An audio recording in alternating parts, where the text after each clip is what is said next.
రాష్ట్రంలో ఉన్నటువంటి ఈ కుబేర్ వ్యవస్థను పూర్తిగా రద్దు చేయాల్సిందిగా గౌరవ ముఖ్యమంత్రి వర్యులు రేవంత్ రెడ్డి గారికి ఈరోజు ఒక లేఖ రాయడం జరిగింది.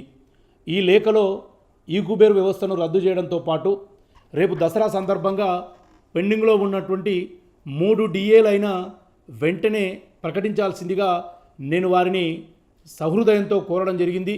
ఎందుకంటే రాష్ట్రంలో ఉన్నటువంటి సంబంధ వర్గాలకు మేలు చేస్తున్నటువంటి గౌరవ ముఖ్యమంత్రి గారు ప్రభుత్వం ఇచ్చే స్కీములు ఏవైతే రైతు రుణమాఫీ, రైతు భరోసా లాంటివి, ఈరోజు ఉచిత కరెంటు అంటే 500 రూపాయల సబ్సిడీ లాంటివి ప్రభుత్వ ఉద్యోగులకు ఎక్కడా కూడా లభించడం లేదు.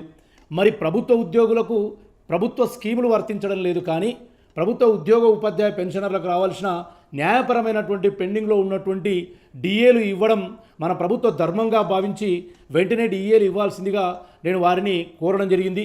అదేవిధంగా ఈ లేఖలో చివరగా ఇప్పటికీ రాష్ట్రంలో ఉన్నటువంటి కొన్ని వేల మంది తాము పెట్టుకున్నటువంటి, ఉదాహరణ తాము దాచుకున్న జడ్పీజీపీఎఫ్లో పార్ట్ ఫైనల్స్ కానివ్వండి, టీహెచ్ఎల్ఐ విత్డ్రాల్స్ కానివ్వండి, మెడికల్ రియంబర్స్మెంటు అంటే ట్రీట్మెంట్ చేయించుకొని ఖర్చు పెట్టుకుని రియంబర్స్మెంట్ కోసం ఎదురు చూస్తున్నారు. ఇవన్నీ అంశాల బిల్లులు, సరెండర్ లీవులు కానీ, రిటైర్మెంట్ బెనిఫిట్స్ కానీ చాలా ఇవాళ ఈ కుబేరులో కానీ వివిధ ట్రెజరీలలో పెండింగ్లో ఉన్నాయి. వాటన్నిటిని సర్దాలంటే నాకున్నటువంటి అంచనా ప్రకారం సుమారు 600 పైచిలుకు కోట్లను తాత్కాలికంగా రాష్ట్ర ప్రభుత్వము ట్రెజరీలకు కనుక విడుదల చేస్తే చాలామంది ఈరోజు సంవత్సరాల తరబడి ఎదురు చూస్తున్నవన్నీ కూడా తీసుకోవడానికి అవకాశం ఉంటుంది. కాబట్టి గౌరవ ముఖ్యమంత్రి గారిని నేను సవినయంగా వేడుకుంటా ఉన్న ఈ వీడియో ద్వారా వెంటనే ఉద్యోగ ఉపాధ్యాయ పెన్షనర్లపై కనికరించి లేదా మనసు పెట్టి వాళ్ళు కూడా మన గెలుపులో లేదా మన ప్రభుత్వం ఏర్పాటులో కీలక పాత్ర పోషించిన విషయాన్ని గ్రహించి దసరా వరకు వారికి ఒక తీపి కబురు ఇవ్వాల్సిందిగా, ముఖ్యంగా ఈ కుబేరు వల్ల, గత ప్రభుత్వం తీసుకొచ్చిన ఈ కుబేరు వల్ల చాలా నష్టం జరుగుతూ ఉంది. చాలా అప్రతిష్ట పాలైంది గత ప్రభుత్వం. మనకు ఆ అప్రతిష్ట వద్దు.